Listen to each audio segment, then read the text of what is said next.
Would you love to learn this opening trick, which involves a little trap to finish off your opponent very quickly? If yes, then this is the video for you. By the way, this will be an instructional lesson. So if you want to improve your rating, this is the video you want to watch. Sit back as I take you through my thought process in some live games. Let's see if the Fianchetto Gambit can work in rapid chess. Expect to see pawn to d4. Okay, so f5.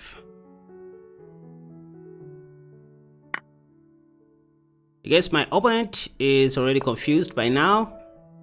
Just sacrificed another pawn. And then let's take.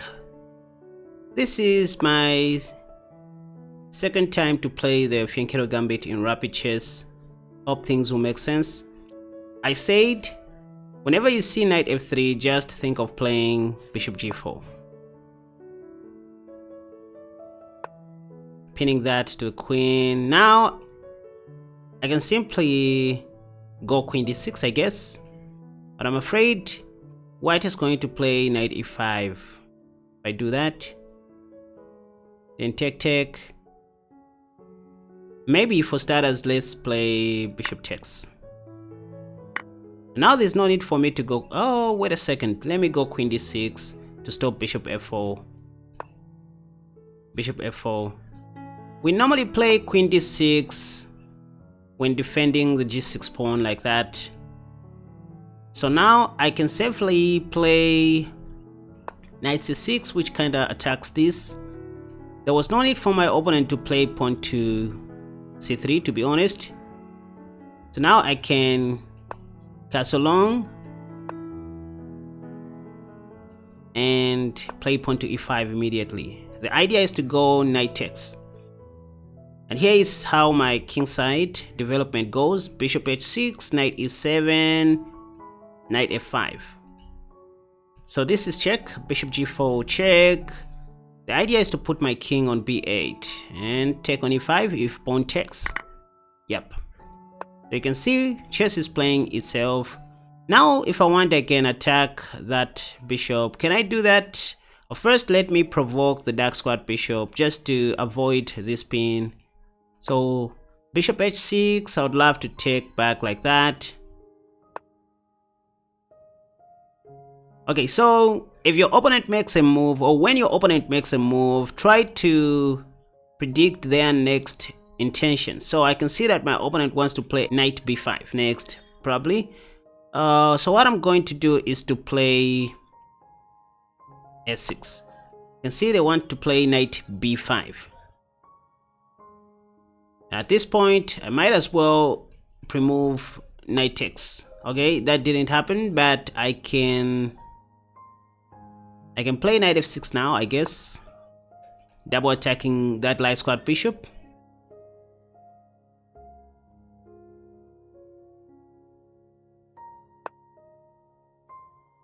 Can I take and start advancing? I guess I should, but wait a second. I think there's no harm in taking the dark squad bishop. Maybe white was going to play bishop a3 or something like that. Then I can start pushing. So you can see how easy this gambit is to play. One secret about the Fianchetto Gambit is the clear plan in the middle game. And that's what matters in chess. That's all that matters in chess, having a clear middle game plan. It doesn't matter whether Stockfish evaluates your position as, better, but all that matters is having a clear plan, which is better than your opponent's plan.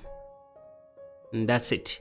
So now I'm thinking maybe, oh, wait a second. I can do better here. Pawn to g4. If knight takes, I'll take back, paving the way for my rook.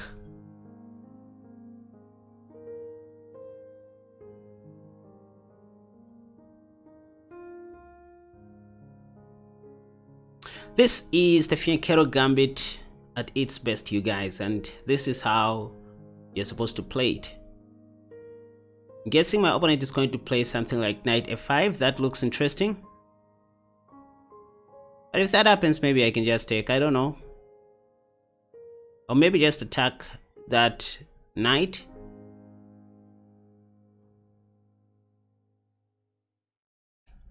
So having a clear plan is crucial.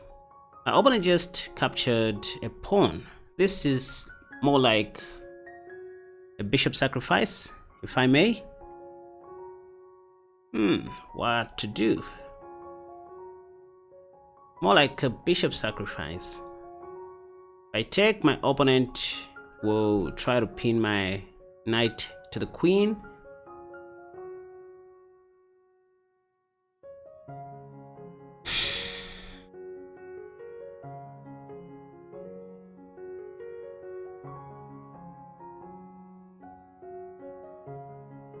Maybe I can just take.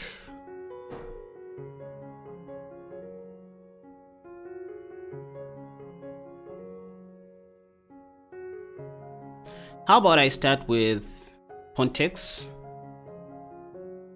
That's going to be a 1-0 move, maybe due to pawn to g3.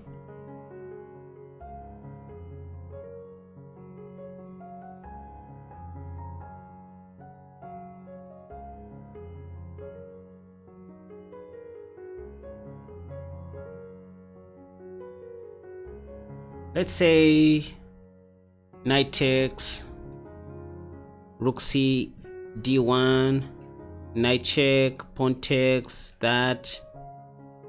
Don't know what to do. How about rook takes, pawn takes, or let's say knight takes. Oh, wait a second, there's a very brilliant continuation from here that I've seen. Say rook takes, oh wait a second, knight takes, rook c, d1, rook takes, rook takes, check, that, I don't know. Let's just give it a try. I don't know what is going to happen.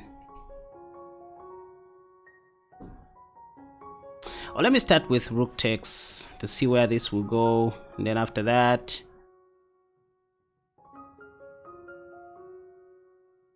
no, this is not going to work.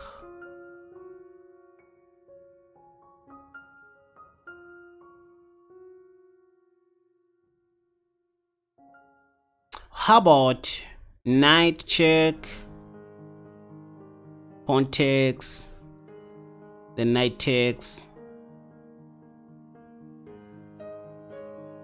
and rook takes.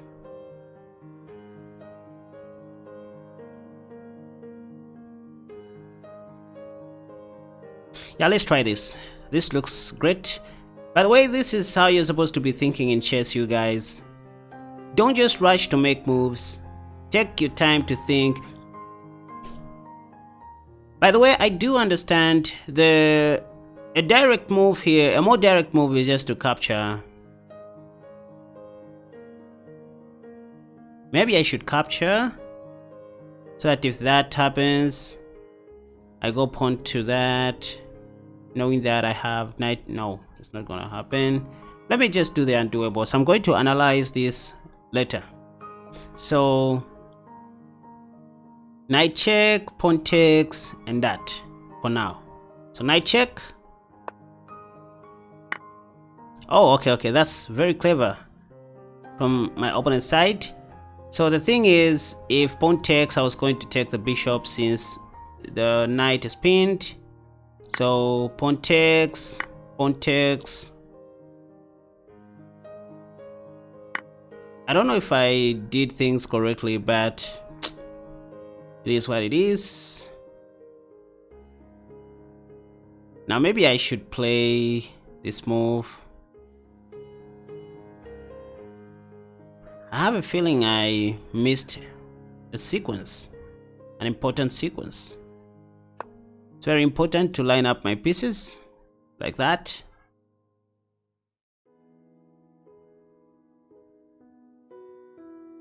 Now down by how many pawns? by 3 pawns in a classical or in a rapid match, which is not advisable.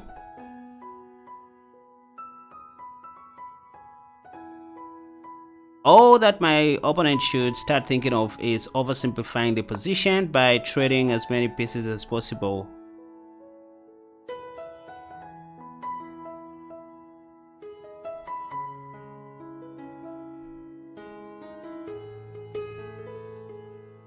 So let's do this. I guess this is the only move I have. Still protecting my knight, also targeting the b2 pawn. Now this is a suspecting move. That would be a free knight if my opponent is not careful.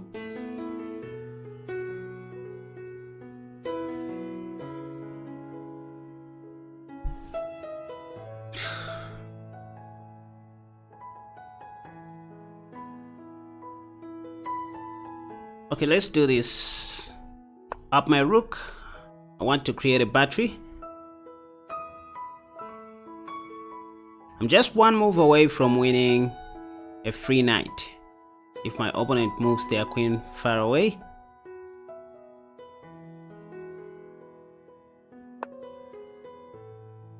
They're like what we're about to see now. My opponent thought I was interested in the b2 pawn, but nope. Just want to win the knight.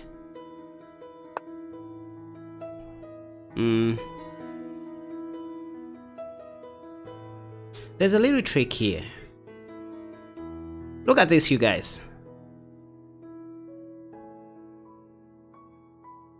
What if I just give a check and after pawn takes I give another check? Or there's that knight. Or what if I just take and after pawn takes I give a check?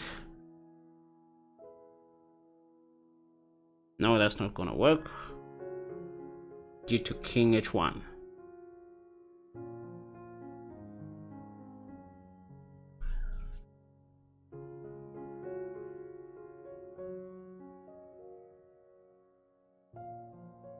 Don't know what to do next. Rook takes, pawn takes, check, king h1. So that's not gonna work due to this queen. Let's try this.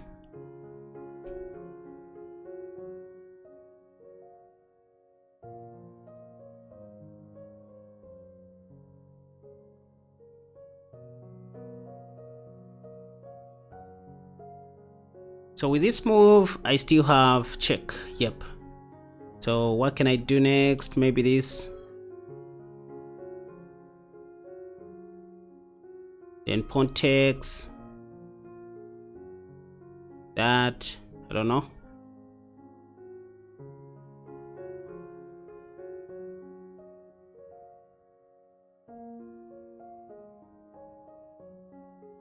Yeah, this is bad. This is bad. I have 24 seconds now.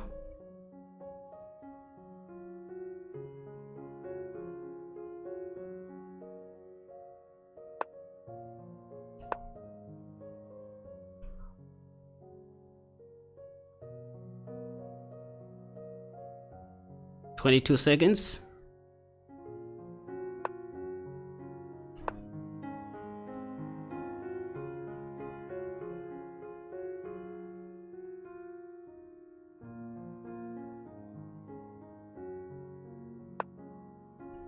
Give a check.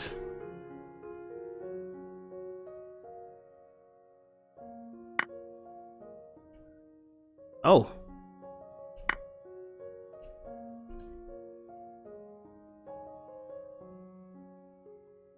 Now I have 15 seconds. The question that begs to be answered is, can I put my bullet skills to test now?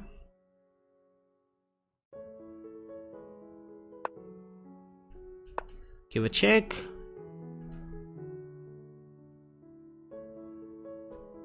I have 13 seconds. Now I need to predict each and every move. That's what this time control means.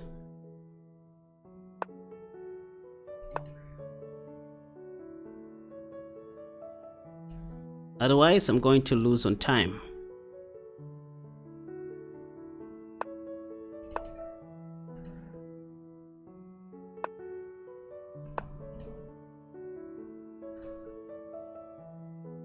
Ten seconds.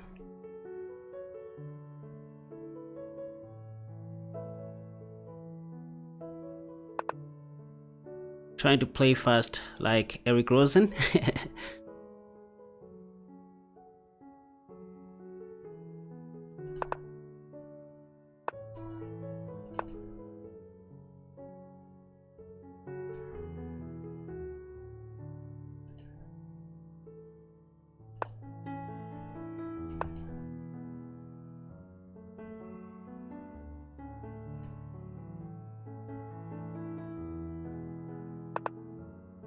Oh, that was close.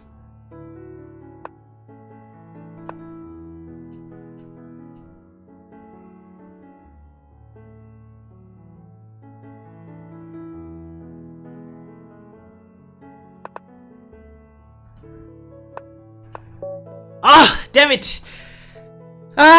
I won with 4 seconds, guys. That was not my best game, but I mean, I was losing. But I just tried to find my way. Why am I playing so badly in rapid chess? This is not good. That wasn't a good demonstration, you guys. Let's see what Stockfish says about this position. Oh, wait a second. Stockfish says I was winning despite being down by 2 pawns. Why? White had 3 passed pawns, but I was winning. Wait, so here the only sensible move after rook check was supposed to be queen e4. Say if white played knight e7, which I was thinking about, I was just going to take, and that was going to be easy for me to checkmate. But wait a second, what if they played queen e4? Oh, then I had rook g1 check. I don't know if I was going to find this, but my plan was just to capture the queen. So after something like king f4, then I was going to play queen c1. Oh, I see the idea is to separate the king from the queen so that after takes, now, I mean, it is white who was going to remain with this weird pawn structure. And I had queen takes g5. This was going to be game over, guys. 4 pawns against 3, and we're talking about the queen. So I was still winning this game. Now let's go back to the middle game. I want to see where I missed it. I have a feeling knight f3 was a bit too much. Let's see where I went wrong. I wasn't even wrong after all. My opponent took my bishop, and look at the e4 bar. I was still doing better despite being down by I don't know how many number of pawns. So g5, okay, g5 was kind of a mistake, but the e4 bar shows a plus 0.4, which is about equal. So my opponent played rook that, and oh damn it, I had a better move to take the bishop than go pawn to g4. But what did I do? Rook de8. Why? Anywho, my opponent played knight e3, and then it was at this point when I started thinking of something nasty. I should have played pawn to g4. What did I do? Yes, I played g4. And then they took. This is where I took so long to make a move. Okay, so Stockfish says I should have taken on h3 with my pawn or taking on d5 with my knight. Remember I said at worst I can just take on d5. Maybe if I was playing against Magnus or something like that, I was just going to take on d5, but I was afraid of this continuation. Rook cd1. Remember what I said, you guys? In my calculation, I said after rook cd1, maybe do I have something like knight f3 check? Stockfish confirms. Now I was going to, damn it! After knight f3 check, I was going to have an opportunity to take the knight. So I wasn't going to lose the knight. Like, really? What was I thinking? gf, now rook takes h3. Remember, I talked about all these things, you guys. But what happened?